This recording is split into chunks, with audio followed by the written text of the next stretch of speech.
Ar ran y cyngor, diolch i chi am gadw ein bwrdeistref yn daclus. Golwg a swydus ar wynebau'r dorn. Ia, Cymraeg. Cymraeg yn dod o geg y bin sy'n siarad o Smiths. A llond ceg o'r heniaeth ganddo'n stod barod i'r siopwyr. Ia lyf Cymraeg. Iaith Wrecsam unwaith. Iaith Pen y Bryn, Bryn y Ffynon, Pentrefeli, Felin Pwlston, Croes Eneiris, Croes Newydd, Rhos Ddu, a'r Rhos nesa atom ni, nes ei gywasgu fel llygredd y bin yn Rhosnesni. Iaith Rhydfudur, iaith y Gwenfro, Cai Eithin, Maes Dre, Clwyd Wen, Coed y Glyn, Bryn y Grog, a'r Wern. Dy iaith di am unaill, iaith ein gwlad ni. Y darn o dir sy'n dyst ein bod wedi mynnu byw. You are? He's proper Welsh, isn't he? Who? The bin. Yr heniaeth yn llafar o grombil a chrensian y bin sy'n siarad. Ac wedi syndod y clywed, y dorf yn ei gau o'r meddwl, fel taflu can o coc i berfeddion y bin estro. Taflun hetifeddiaeth, a phawb yn fyd, ond y bin sy'n mynnu ateb yn ôl. Diolch i chi am gadw'r lle yn lan.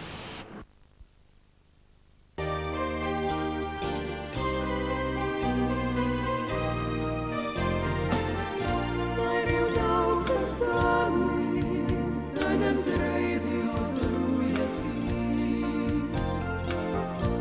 Yn y brawd a chwaer ynghyd a'r lwybrau sy'n gati. Aflonyddu, meddyliau ymhwll trofannol Plasmadog. Roedd y peiriant tonnau i'w deimlo'n andros o eger y prynhawn hwnnw. Hen glori'n realaeth yn dechrau brathu'r llygaid, lle bu ieir bach yr haf yn dawnsio.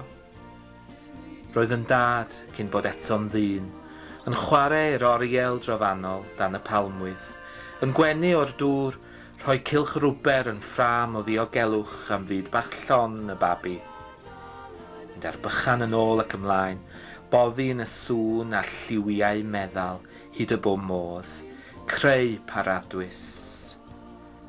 Ond ydy mam ifanc ar y lan, ar weitha mascara trwchus y dydd, ddim yn gwenu nôl mwyach o gysgod y palmwydd plastig. Am nad oedd y sglein yn ei lygaid o, yn ddim ond adlewyrchiad y llif olau ar las y dŵr.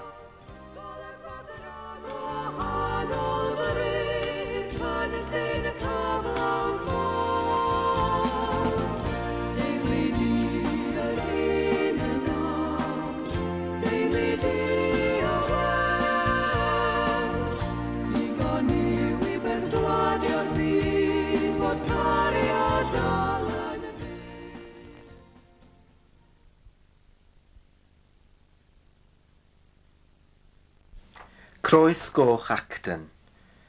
Pan nad oes neb gartre, pan mae nos arno, mae rhaid gadael nodyn.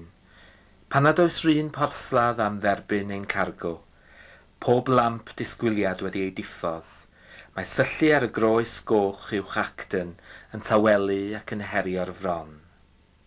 Pan fo cysgodion i fyny grisiau yn cuddio, a neb ar ben arall y ffôn, dim ond peiriant ateb, gall gobaith gyffroi fel y groes goch uwch Acton, sydd yn dal i dywynu yn nos ein heno, a'i ffatrwm yn glir, yn disgleirio'r glaw yn galeidosgop cain, anghofiwyd gennym enid.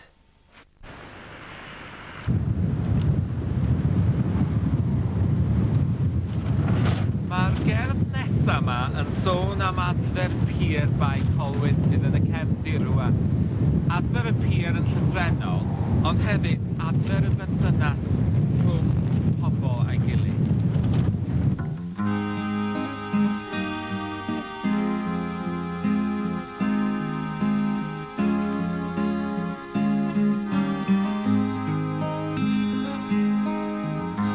Setting her body,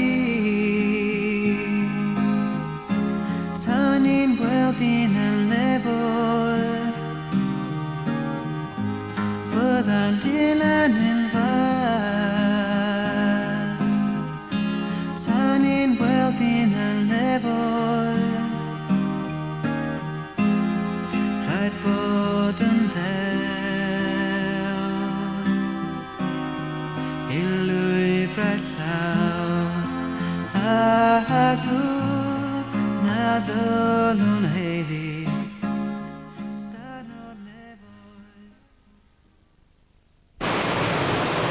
Adfer pur bai Colwyn. O styllen i styllen, medru agor rhan o'r ffordd.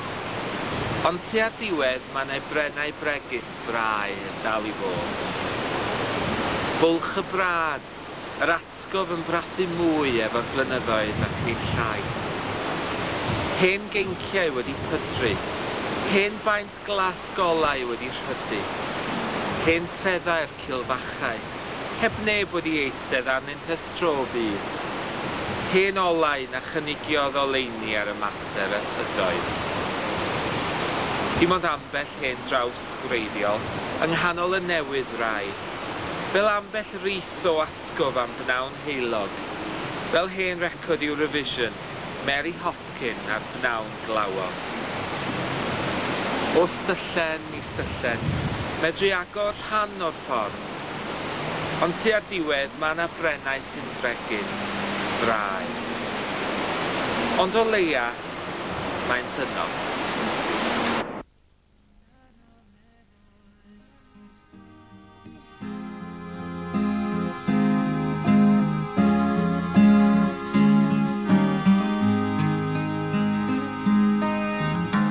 Setting darllen fy llaw, turning well-being and levels, setting cynnal bach, turning well-being and levels, mi gyrchaf yno, drwy byw yn bod agwn nad heidiant i mi yw darn o'r nefo.